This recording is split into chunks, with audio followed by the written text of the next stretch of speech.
Hola compañeros, buenas tardes. Mi nombre es David y yo les voy a dar el tema del cojera en el paciente pediátrico. Bueno, la cojera es un motivo de consulta frecuente en pediatría y en el servicio de ortopedia. Vamos a ver que su etiología es multicausal, ya puede ser de etiología traumática, infecciosa, inflamatoria, ortopédica o miscelánea. Y bueno, su diagnóstico, que es lo más importante en el médico de primer contacto, se requiere llevar a cabo una historia clínica completa. De acá es importante mucho dividirlos en grupos etarios y valorar los antecedentes que tiene el paciente. También es importante la exploración física porque debe ser dirigida para el área afectada específicamente. Igual debe ser sistémica por si en dado caso hablamos de una etiología reumatológica, porque vamos a encontrar que no hay enfermedades autoinmunes. Igual la cojera es una manifestación clínica de esas patologías. Igual tenemos que la exploración física debe ser bilateral y comparativa. En dado caso que la afección de la extremidad inferior sea unilateral, siempre se debe comparar con la extremidad sana. Ahora bien, la cojera se define como un patrón anormal de la marcha, adecuado según la edad del niño. Tenemos que la marcha normal requiere un adecuado desarrollo del aparato locomotor. Esto está conformado por el sistema muscular, el sistema esquelético y el articular. Y podemos ver que la cojera es una causa de múltiples patologías y alguna alteración en el aparato locomotor nos puede dar como resultado una alteración de esta marcha normal. Igual tenemos que puede ser a causa del dolor, de debilidad de un grupo muscular o de un músculo en específico o la deformidad del esqueleto.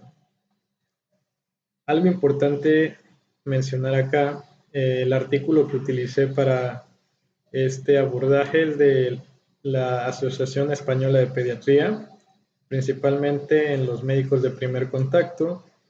Y bueno, hay algo que no incluye este artículo, que son los vicios de la marcha. En el servicio de pediatría, cuando se interroga a los pacientes, principalmente a sus familiares o a los padres, que ellos son los que van a funcionar como un interrogatorio indirecto, nos van a referir que los niños adoptan ciertas posturas para la marcha y preguntan si es patológico, pero no, es una postura que adopta el pequeño, que él piensa que es cómoda, sin embargo no sabe que le está dando una alteración a su marcha que si no la corrige a tiempo va a desarrollar una deformidad. Entonces igual es importante considerar los vicios de la marcha. Bueno, acá no les voy a hablar más del aparato locomotor, pero sí me parece importante mencionar cuáles son los núcleos de osificación. Hablando específicamente, el sistema esquelético tiene núcleos de osificación en todo el cuerpo. Pero bueno, como hablamos de cojera, nos vamos a enfocar en las extremidades inferiores. Y bueno, en general, los núcleos de osificación nos hablan sobre la maduración ósea. Normalmente cada núcleo de osificación tiene una edad en la que empiezan a aparecer. Pero bueno, tenemos que en los recién nacidos a término tienen al menos 6 núcleos de osificación secundarios. Estos son la epífisis inferior del fémur, epífisis superior de la tibia, epífisis proximal del húmero, el calcáneo, el astrálago y el cuboides. Y el 20% de los casos aparecen solo con los núcleos de osificación femoral y tibial. Bueno, vamos a hablar un poco más sobre los núcleos de osificación de la cadera, porque, bueno, en el recién nacido nos van a hablar de patologías ortopédicas, que más adelante voy a mencionar. Igual es importante para comparar las dos imágenes que les presento, la de la izquierda Es un recién nacido con sus núcleos de osificación primarios, que son las ramas del ilion, el isquion y el pubis. Y en la imagen de la derecha ya es un recién nacido, bueno, ya es un lactante de 3 meses. Podemos decir que se encuentra entre los 3 a 6 meses y vemos que en la cadera izquierda tiene el núcleo de osificación de la cabeza femoral y este está alterado. Entonces, esta patología que menciona acá es la displasia de desarrollo de la cadera.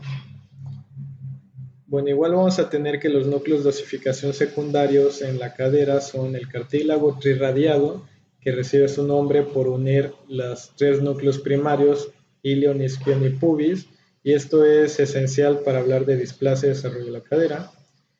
También tenemos la cresta ilíaca, la espina ilíaca anteroinferior y la tuberosidad isquiática y la sínfisis del pubis.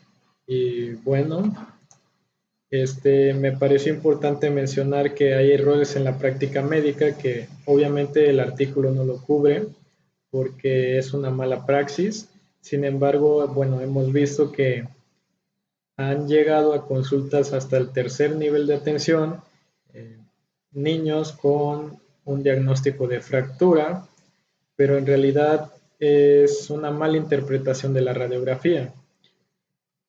Obviamente, pues si acude a consulta con dolor a una extremidad referida, es porque tiene un antecedente traumatismo. Sin embargo, este no es tan significativo como para ocasionar una fractura. Y lo que se está viendo en las imágenes que les presento, una es en la mano y otra es en el tobillo, son las fisis de crecimiento, como se señalan en las flechas. Confundir la fisis de crecimiento suele ser eh, pues relevante porque pues luego colocan aparatos de yeso y lo único que van a hacer es comprimir las partes blandas. Y bueno, es importante saber esto porque las fisis de crecimiento van a ir cambiando a los pasos de los años y podemos encontrar, como en la imagen de la derecha, está señalando el hueso calcáneo y este tiene un borde superior aserrado, que puede ser una variante anatómica, entonces no se debe confundir con una fractura. Bueno, la etiología vamos a dividirlo en 5 grupos: traumática, infecciosa, inflamatoria, ortopédica y miscelánea. Más adelante vamos a mencionar las patologías que entran en cada una de esas clasificaciones. Pero bueno, el diagnóstico principalmente como médico de primer contacto es la anamnesis y la exploración física completa. Había mencionado que de la anamnesis es muy importante los grupos de edad, el antecedente y los síntomas asociados. De la exploración física habíamos mencionado que debe ser sistémica y luego debe ser dirigida a la extremidad dolorosa, o si no es no dolorosa, la que reportamos que encuentra un dato anormal. También debe ser bilateral y comparativa. Y bueno, las pruebas complementarias están reservadas en los casos donde no hay dolor o si tal vez tenemos un síntoma pues que nos hable de una enfermedad inflamatoria. Y los estudios de imagen, como vemos que es un recurso muy importante en ortopedia, vamos a tenerlos principalmente cuando queremos referir a un segundo o tercer nivel de atención. Igual es importante saber interpretar bien estas imágenes, como mencioné, para no confundir con las fisis de crecimiento. Ahora bien, de la anamnesis es importante primero establecer que hay enfermedades que se presentan principalmente en grupos etarios y en el género. Por ejemplo, los traumatismos son más frecuentes en los varones, en edad escolar. Vamos a ver que el inicio y la evolución sí nos puede ayudar a entablar un diagnóstico, porque todos los traumatismos son de inicio agudo y los de inicio crónico nos hablan que son patologías inflamatorias. Vamos a ver que son de estirpe autoinmune. La presencia y localización del dolor. Es importante porque localizar el dolor en un niño luego puede ser muy difícil si el niño todavía no se expresa bien o si es pequeño. Igual es importante saber que no todas las patologías van a presentar dolor. El ritmo de la cojera, esto nos menciona si es mecánica o si es inflamatoria. Un ritmo mecánico es aquel que empeora con la actividad física, pero mejora con el reposo, es decir, un traumatismo. Y el ritmo inflamatorio es aquel que empeora en el reposo, pero mejora con actividad física. Bueno, acá como ejemplo son las espondiloartropatías, y estas vemos que son de estirpe inflamatorio. Vamos a tener también que un dato muy importante en los pacientes pediátricos es el antecedente de trauma significativo. Una caída, una abrasión y principalmente si hay afección de las articulaciones. El antecedente infeccioso o febril, esto nos va a ser relevante cuando hablemos más adelante de las patologías de la miscelánea. Antecedentes personales y familiares. Patología reumática. Como les mencionaba, la patología reumática normalmente inicia en la adolescencia y acá es muy importante mencionar si el paciente ya presentaba una enfermedad de base antes del traumatismo o si el traumatismo fue secundario a la enfermedad de base. Por ejemplo, en los tumores óseos puede haber fracturas en terreno patológico. Entonces es importante reconocer si ya había enfermedad o se diagnostica a partir del traumatismo. También la clínica general, astenia, anorexia, pérdida de peso, esto nos habla de enfermedades hematológicas o los tumores de tejidos blandos, tumores óseos. Igual puede hablar de metástasis, de un neuroblastoma. Bueno, síntomas asociados, esos son muy peculiares dependiendo de qué patología estamos hablando. Puede ir desde las lesiones cutáneas, de los signos locales de inflamación, hasta una clínica respiratoria. Bueno, igual tenemos que a partir de un cuadro infeccioso, ya sea gastrointestinal o del sistema respiratorio, podemos tener un ejemplo, es el síndrome de Reiter, reconocido por la triada conjuntivitis, artritis y uretritis. Bueno, causas de la cojera por grupos de edad. Esto les mencioné que es muy importante porque dependiendo, hay enfermedades como son las infecciones osteoarticulares, la artritis idiopática juvenil, enfermedades neuromusculares y las neoplasias. Y acá varía qué tipo de neoplasia es. Se encuentra en todos los grupos etarios en el paciente pediátrico. En el paciente que es recién nacido y en los lactantes, vamos a encontrar uno muy importante, sobre todo por su alta incidencia en México, es la displasia de desarrollo de la cadera. También vamos a hablar de los traumatismos no accidentales, las fracturas de los primeros pasos, artritis séptica y osteomielitis y la espondilodiscitis.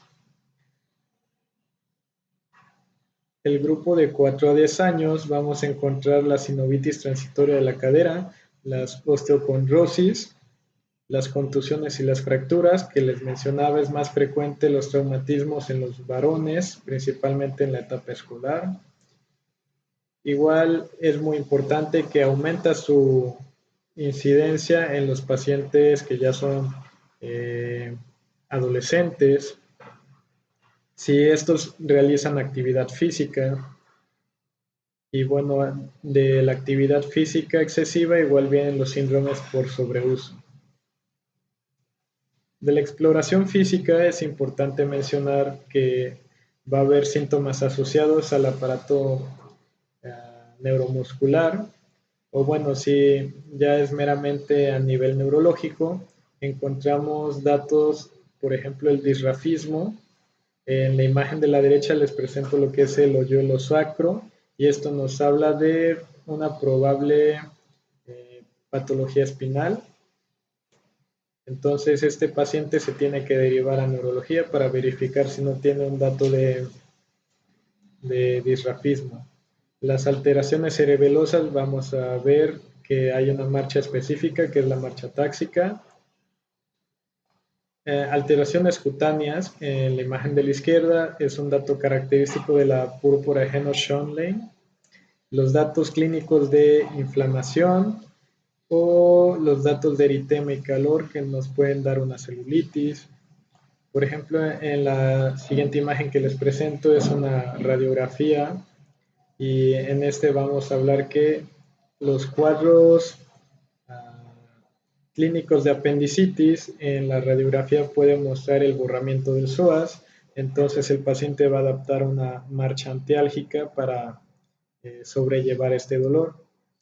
Entonces igual es importante verificar que no solo las patologías que nos provocan flojera son por reumatismo, sino pueden significar otro dato más oculto en el aparato tanto locomotor como en las vísceras abdominales.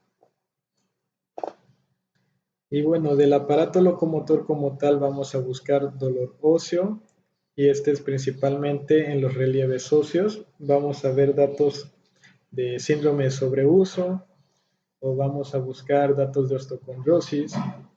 El dolor muscular, dolor a la palpación de las masas musculares y el dolor articular necesita específicamente datos de tumefacción de la artritis de la articulación afectada, más la presencia o no de dolor y algo muy importante acá son los datos de limitación de la movilidad.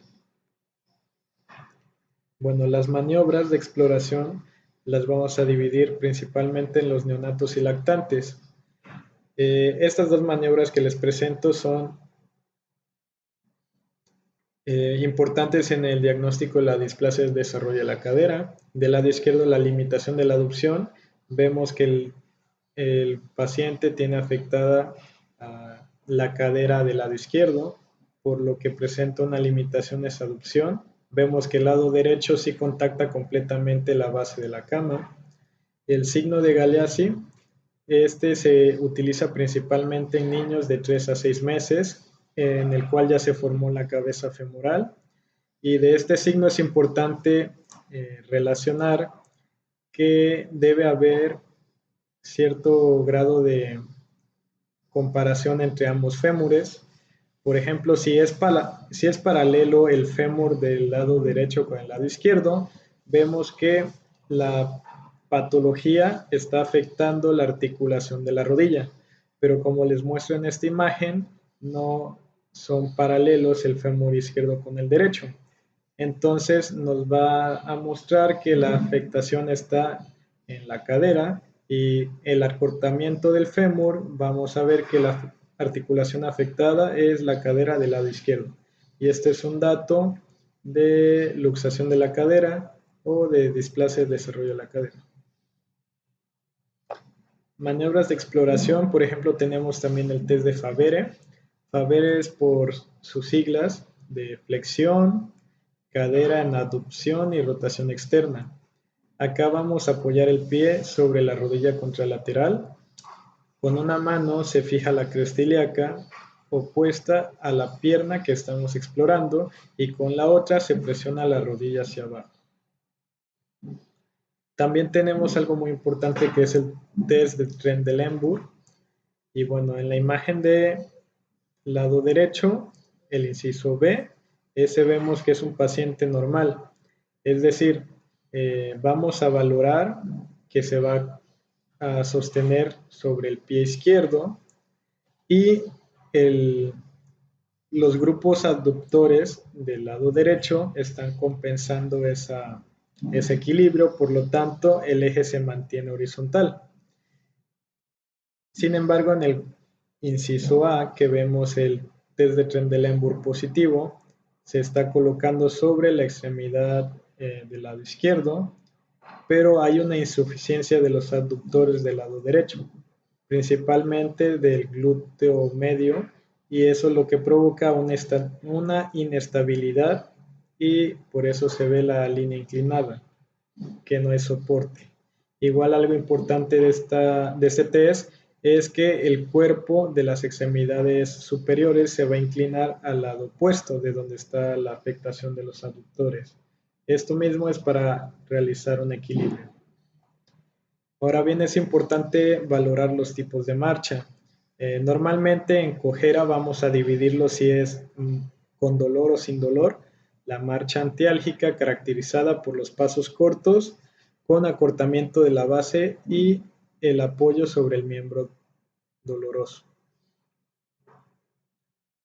Y bueno, la marcha no antiálgica es consecuencia de una disfunción de los sistemas neuromusculares o osteoarticulares, dando lugar a marchas características. Y bueno, les presento 5 marchas importantes. La marcha de Trendelenburg, esta va a aumentar la fase de apoyo sobre la extremidad afectada.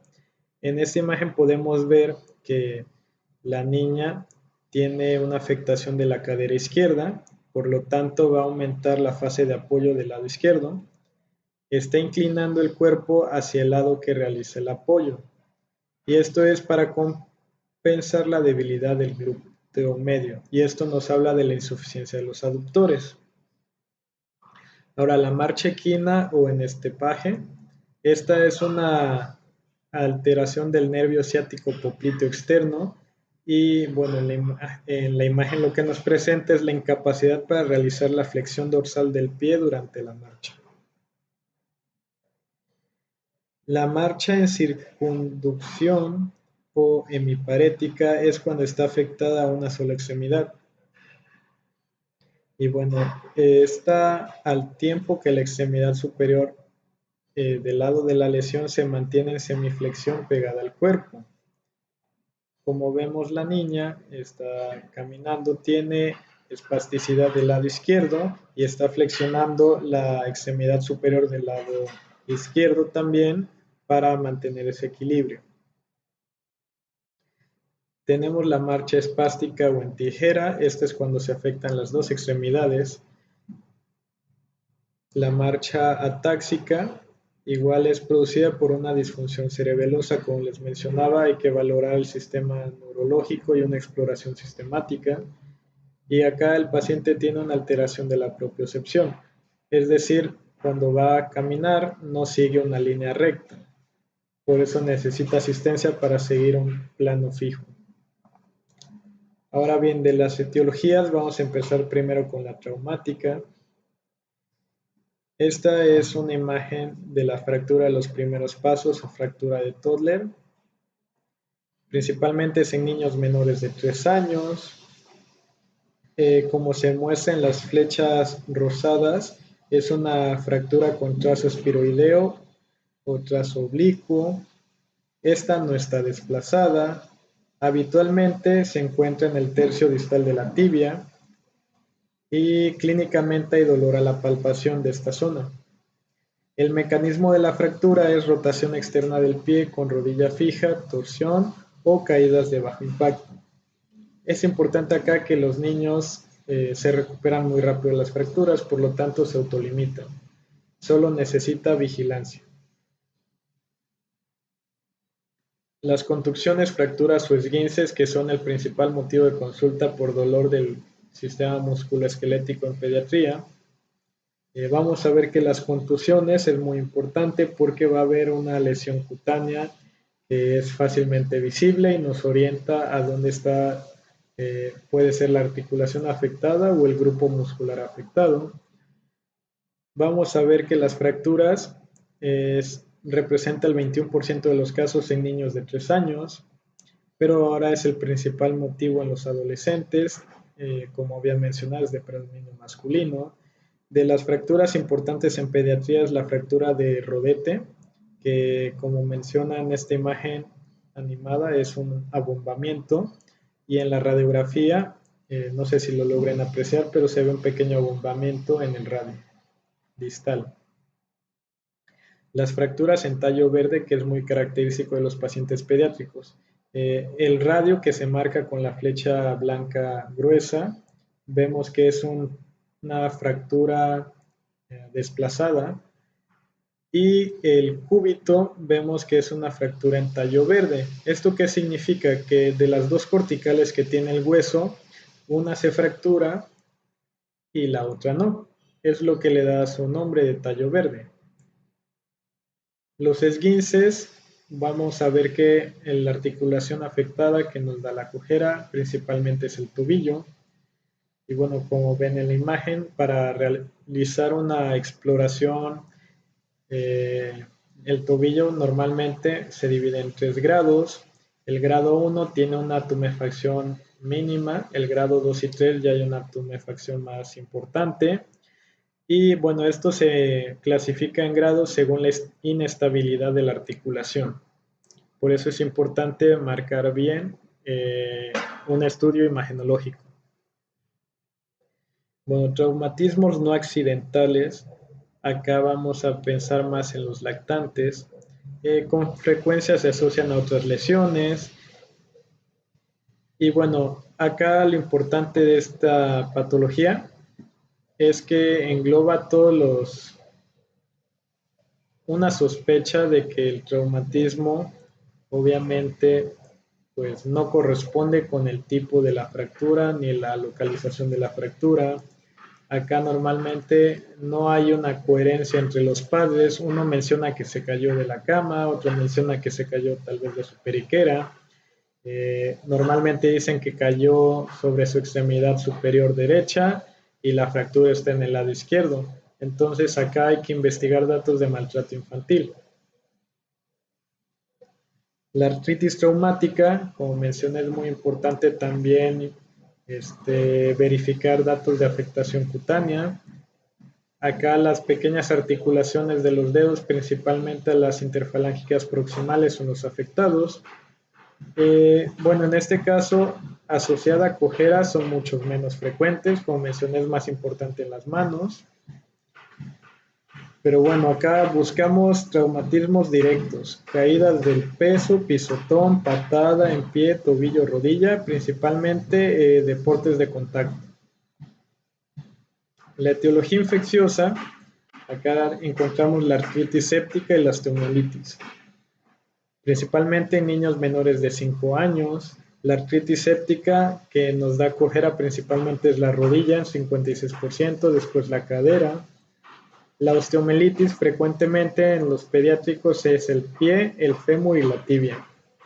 El principal agente etiológico es el Staphylococcus aureus y este nos va a dar datos de dolor, cambios inflamatorios sobre la articulación afectada. Puede haber o no la presencia de fiebre, leucocitosis y elevación de reactantes de fase aguda, como es la proteína C reactiva y el volumen de sedimentación globular. Y bueno, esta es una artritis séptica, vemos que hay datos de inflamación local y en la radiografía vemos que la articulación afectada es la rodilla. El segundo agente causal más frecuente es la Quinguela quingae, principalmente en niños menores de 3 años. Y acá es importante que la clínica es menos evidente y la alteración de los resultados de laboratorios puede o no estar presente.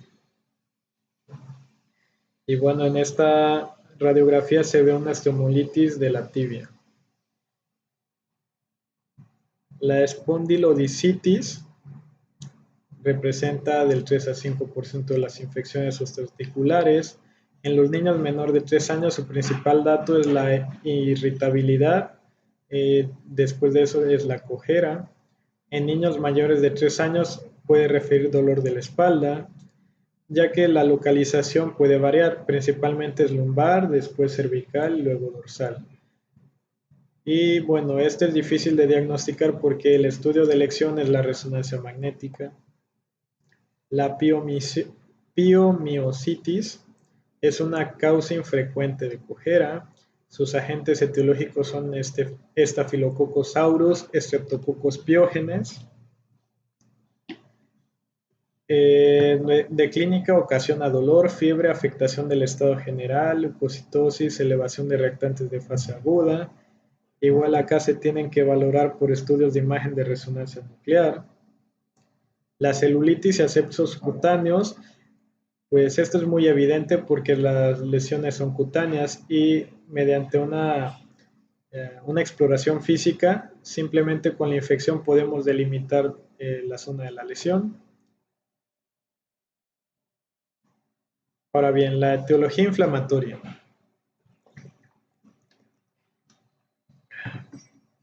Vamos a tener que la sinovitis transitoria de la cadera es la causa más frecuente de artritis inflamatoria en pediatría.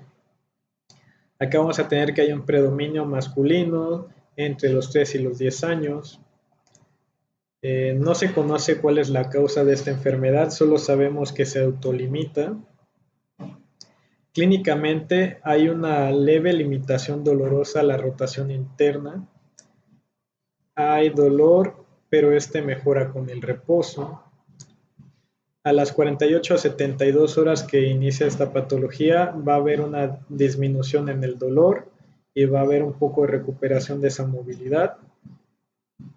Bueno, ante la sospecha de una sinovitis transitoria de la cadera, debemos de explorar al paciente a las 72 horas y a los 7 días después del inicio. Porque, pues como vemos que es un cuadro transitorio, no se puede prolongar más allá de los 7 días porque nos va a enfocar el diagnóstico a otra patología. Bueno, ¿cuándo considerar otros diagnósticos? Cuando es un niño menor de 3 años de edad, cuando hay presencia de fiebre y elevación de reactantes de fase aguda, porque pues eso ya nos estaría enfocando a una artritis séptica de la cadera. Dolor y limitación de la movilidad muy intensos, igual de artritis séptica. La clínica persiste después de 7 a 10 días. Eso no puede suceder en una sinovitis transitoria. Porque igual tenemos que si el paciente reincide con la sintomatología, ya pensamos en una espondiloartropatía indiferenciada. Y entonces acá tenemos que, en dado caso, tener alguno de estos datos clínicos que no corresponden a nuestro cuadro típico, se tiene que tomar radiografía de pelvis y cadera y se tiene que referir al especialista, ya sea al reumatólogo o al servicio de ortopedia. Las artritis asociadas a enfermedades autoinmunes sistémicas o vasculitis, vamos a tener que vamos a indagar más, en este caso es la artritis idiopática juvenil. Tenemos una incidencia de uno de 2,000 niños menores de 16 años. Vamos a tener que el debut de estos pacientes normalmente es al menor desde los 6 años. El 60% puede iniciar con oligoartritis, que es al menos 4 articulaciones afectadas, y solo el 50% puede iniciar con monoartritis.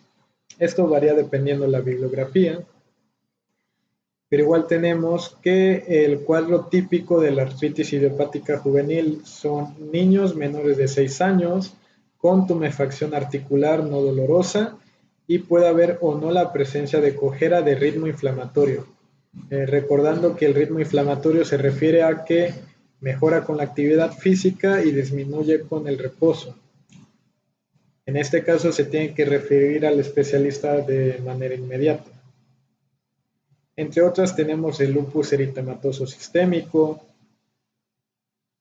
la dermatomiositis juvenil, la panarteritis nodosa y la púrpura de Henoch-Schönlein.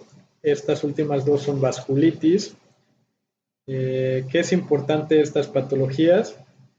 Pues de que ellas van a tener poliartritis, que es la afectación de 5 o más articulaciones, y la presencia de afectación multiorgánica. Como mencionan estos datos, puede haber afectación cutánea o afectación al sistema general, también afectación a las alteraciones nefrológicas, como es el caso de las panarteritis nodosa.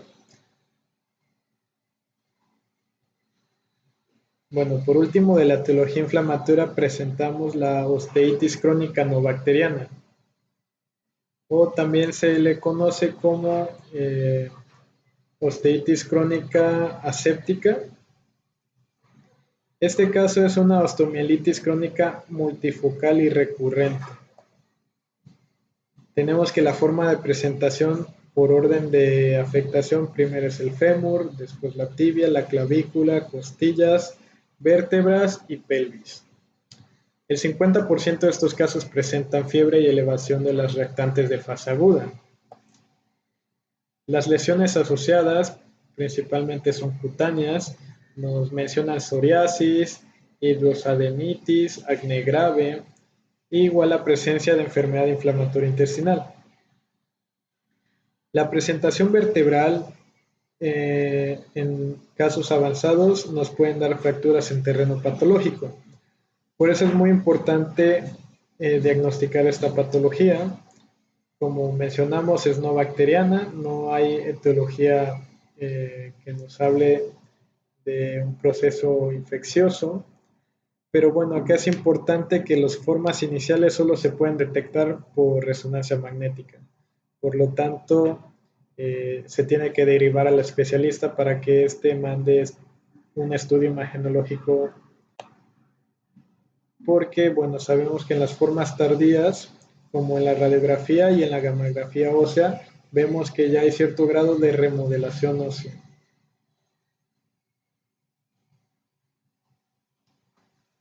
Bueno, de la etiología ortopédica vamos a tener una enfermedad muy importante que es la enfermedad de Perthes o de Legg-Calvé-Perthes. Esta es la osteocondrosis de la cabeza femoral. Como se menciona en la imagen, encerrada en el círculo rojo, vemos la afectación de la cadera izquierda. Y en la imagen de abajo vemos la clasificación de Herring para mencionar las fases de la enfermedad de Perthes. La fase 1 es la fase de la necrosis avascular. Fase 2 es la fragmentación ósea. Fase 3 ya tenemos cierto grado de remodelación y la fase 4 ya es una remodelación completa.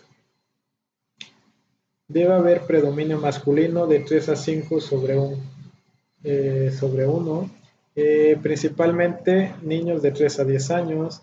La prevalencia es de 1 en 10,000 niños. Es una patología rara. Y acá es importante que la cojera es de inicio súbito y el dolor es progresivo, porque mientras más retardamos su diagnóstico, más avanza la necrosis avascular de la cabeza femoral.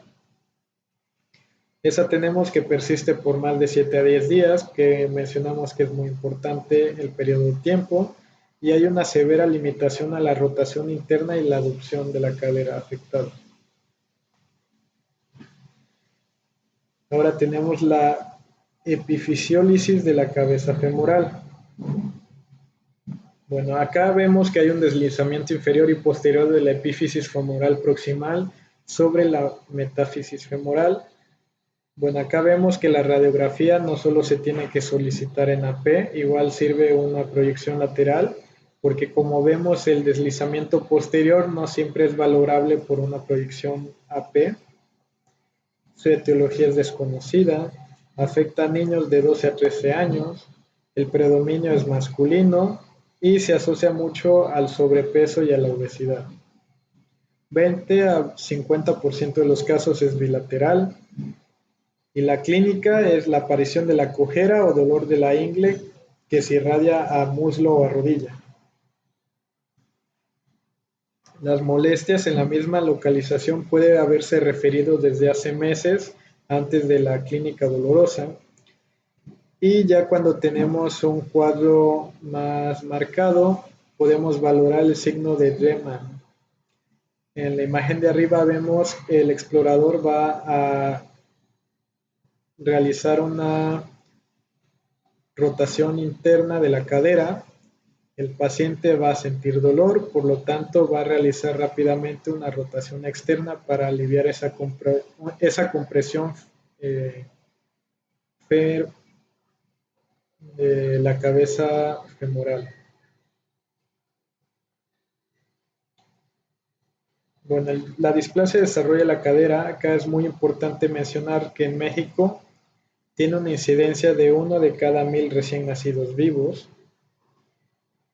el predominio es femenino. Esto se cree porque la etiología multifactorial hay una teoría que las hormonas femeninas la hacen como predisponente a padecer esta patología. Sin embargo, cuando afecta a los hombres, normalmente es bilateral, son casos más severos. Igual puede estar relacionado con el pie equinovaro adulto congénito. Las maniobras de exploración, ya había mencionado la limitación a la adopción y el signo de Galeazzi, y acá es importante incluir las maniobras de Barlow y Ortolani. Barlow es la luxación de la cadera. Acá hay que mencionar que como va a provocar dolor, es importante realizarlas antes de la osificación de la cabeza femoral, es decir, antes de los 3 meses de edad. Y bueno, la maniobra de Ortolani es la reducción de esa cadera. Y normalmente se refiere que en la entrada y la salida de la cadera del acetábulo hay un clic. Tenemos igual que es muy importante la radiografía de la pelvis y la cadera. Y bueno, estas son las líneas que se marcan. Principalmente eso ya lo hace el servicio de ortopedia, pero es muy importante conocer que en la imagen la cadera izquierda está luxada. Etiología miscelánea. La cojera transitoria es aquella que no tiene antecedente de traumatismo, es más frecuente en preescolares, la exploración física se muestra sin alteraciones, los laboratorios son normales y los datos imagenológicos son normales, y tenemos que la resolución es espontánea. Y acá mencionaba desde el inicio que son los vicios de la marcha que el niño adopta para una postura cómoda. Sin embargo, si no se corrige puede denotar una deformidad ósea. Las artromialgias asociadas a infecciones virales, vamos a ver que es una causa frecuente de cojera y dolor musculoesquelético en los preescolares. Acá se relaciona con fiebre y procesos infecciosos, principalmente a virus de influenza. Entonces tenemos una patología que se llama miositis aguda benigna de la infancia y principalmente se manifiesta por dolor en los gemelos, cojera, elevación significativa de las enzimas musculares. Ahora la osteocondrosis. Solo se presenta en huesos inmaduros, es decir, en la edad pediátrica, y su clínica más importante es el dolor. Vamos a tener de las osteocondrosis que afectan las extremidades inferiores son dos, la enfermedad de Sever, que es la osteocondrosis de la apófisis del calcáneo, es una causa muy frecuente de talalgia en la pediatría y principalmente afecta a niños de 10 años, predominio masculino. Acá vamos a tener que es una cojera de ritmo mecánico, aquella que el dolor cede con el reposo y aumenta con la actividad física. Y acá como tratamiento se sugiere ajustar el nivel de actividad física y usar taloneras de descarga. Y en la imagen ya vemos que la fisis de crecimiento todavía se respeta, pero hay una alteración en la apófisis del calcáneo. Entonces es muy importante diferenciar que la fisis del calcáneo, la tuberosidad superior y la osteocondrosis, que es el fragmento libre que está en la parte superior. La enfermedad de Osgood-Schlatter, que es la osteocondrosis de la tuberosidad tibial anterior, en donde se inserta el tendón rotuliano distal. Vamos a tener que es frecuente en adolescentes, deportistas y principalmente en datos de sobrepeso y obesidad.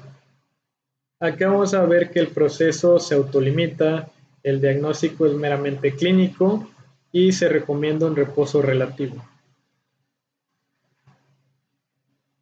Y como lo vemos, la tuberosidad tibial anterior está marcada en el círculo rojo. El síndrome de sobreuso, este se refiere principalmente a microtraumatismos de repetición. Las fracturas de estrés principalmente son a nivel de la epífisis proximal de la tibia y los metatarsos. Acá se presenta principalmente en corredores de larga distancia, igual tiene cojera de ritmo mecánico y no hay cambios radiológicos hasta después de 2 a 3 semanas de presentar la sintomatología. El síndrome del dolor femoropatelar es un trastorno del desarrollo mediado por el crecimiento somático rápido. Se realiza principalmente en los deportistas. Se caracteriza por dolor en la cara anterior de la rodilla. Va a haber un signo de cepillo rotulano positivo y este nos va a demostrar que hay dolor en la contracción activa del cuádriceps contra la resistencia. Es decir, el signo de cepillo rotuliano, la rótula se va a movilizar a su parte inferior. Eso va a provocar una contracción activa del tendón cuadricipital, que este está por arriba de la rótula. Y ya por último tenemos los tumores. Vemos que es una causa muy poco frecuente de la cojera. Normalmente nos habla de que hay un mal pronóstico, pero este se reserva al tipo de tumor, a su extensión y la agresividad.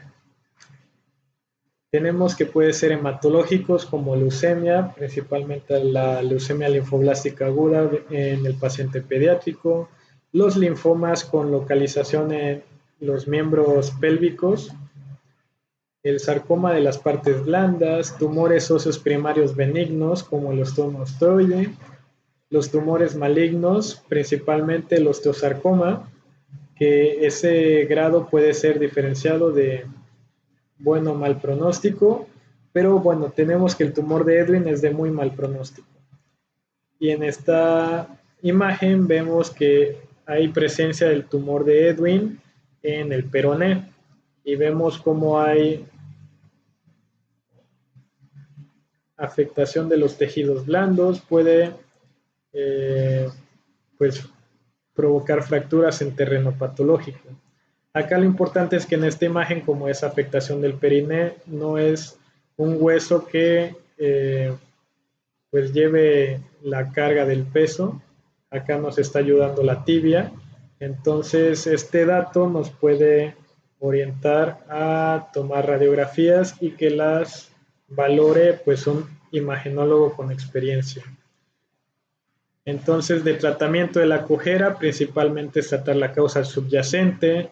Se recomienda vigilancia y seguimiento para aquellas patologías benignas. El analgésico es recomendado en los pacientes pediátricos. Referir al segundo o tercer nivel de atención con su radiografía pertinente cuando se requiera, principalmente en la etiología infecciosa o la etiología inflamatoria, que vemos que traumatología y ortopedia necesita hacer un tratamiento quirúrgico rápidamente, o ya sea el reumatólogo con las enfermedades autoinmunes o las vasculitis. Y bueno, el pronóstico se reserva a evolución dependiendo cuál es la causa subyacente.